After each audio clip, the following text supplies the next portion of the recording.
प्यारे दोस्तों, आपका स्वागत है प्रयास एकेडमी के ऐप पर। और आज आप लोगों के बहुत बार कहने के कारण से और बहुत सारे विद्यार्थियों की डिमांड की वजह से हम गणित की कक्षा आप लोगों के लिए लाए हैं। बहुत सारे लोग फ़ोन पे, यूट्यूब पे, व्हाट्सएप पे, फेसबुक पे बार बार लिख रहे हैं कि गणित की कक्षाओं का क्या हाल है। तो मैं आपके सामने आज गणित की कक्षा लेके आया हूँ और आज गणित हम शुरू कर रहे हैं बिल्कुल प्रारंभ से, बेसिक से।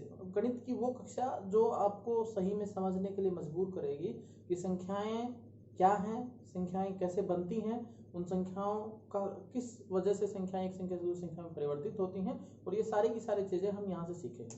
देखिए, संख्याओं का जो पहला प्रकार है उसे कहा जाता है प्राकृत संख्याएं। प्राकृत संख्याएं कौन सी संख्याएं हैं? प्राकृत संख्याएं वो प्रकार की संख्याएं हैं।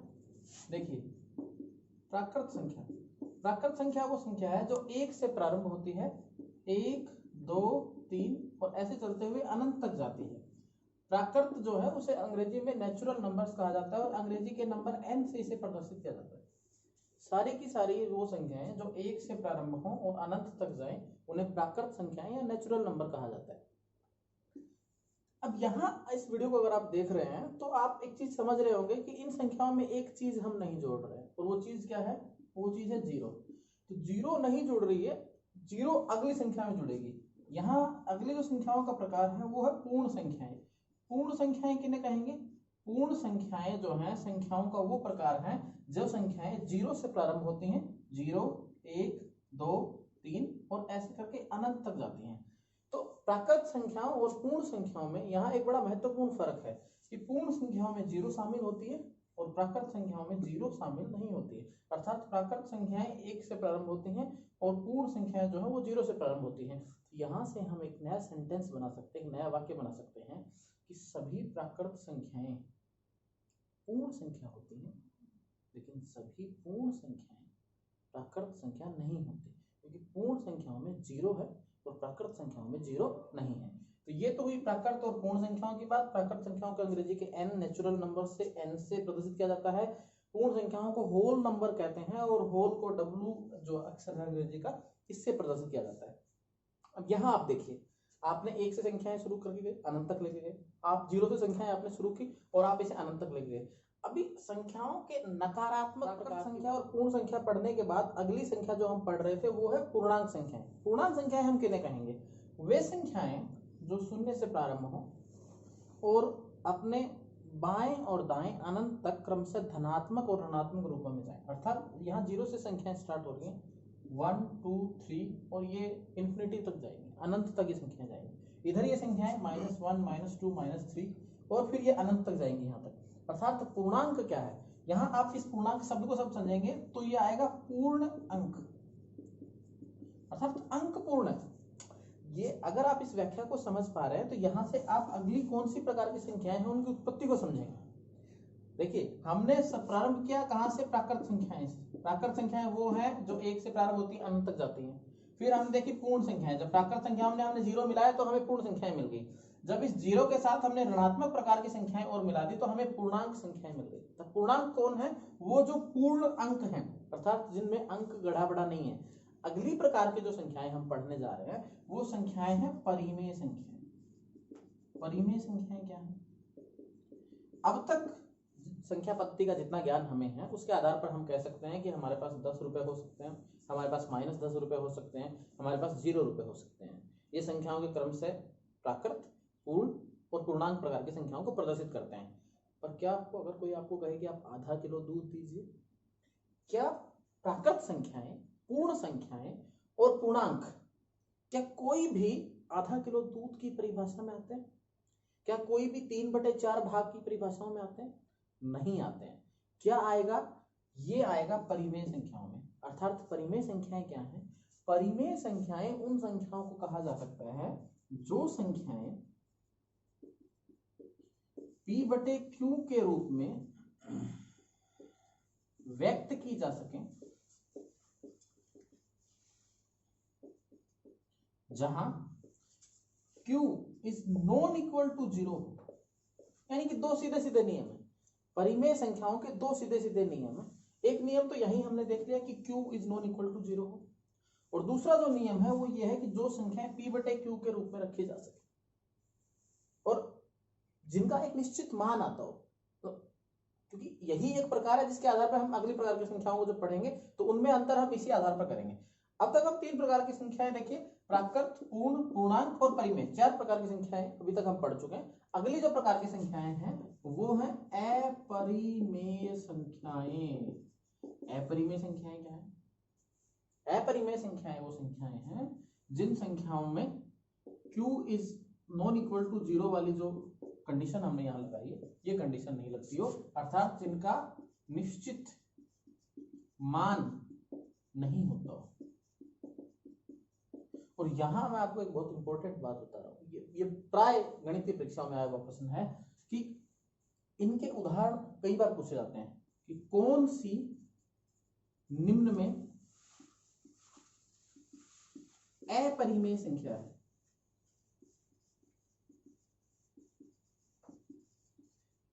आपके पास ऑप्शन होंगे 10, आपके पास 10 ऑप्शन होगा, दूसरा 22/7, तीसरा ऑप्शन होगा पाई और चौथा आपके पास होगा √4।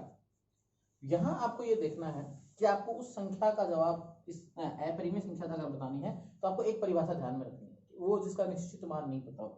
तो 10 जो है वो एक निश्चित संख्या है, उसका निश्चित मान 10 है। 22/7 भी एक निश्चित संख्या है और इसका एक निश्चित मान है 3.14 बार के साथ, ये एक निश्चित मान है।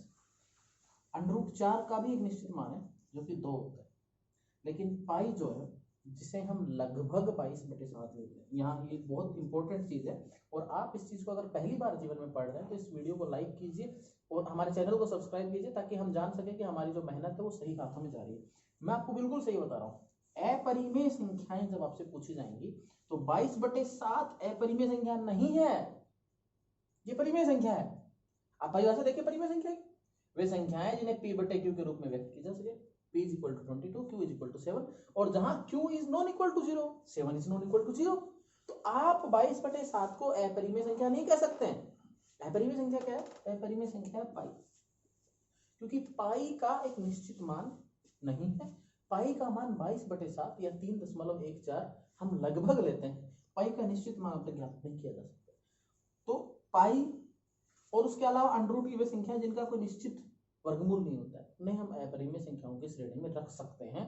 ये है अपरिमेय संख्याओं के बारे में। अब तक आप 5 प्रकार की संख्याएं आपने पढ़ी, प्राकृत, पूर्ण, पूर्णांक, परिमेय और अपरिमेय। ये संख्याओं के मूल प्रकार थे।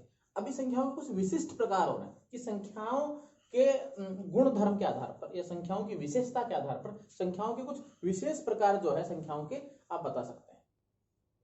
तो संख्याओं का अगला जो प्रकार है वो सम संख्याओं का है। सम संख्याएं किन्हें कहते हैं?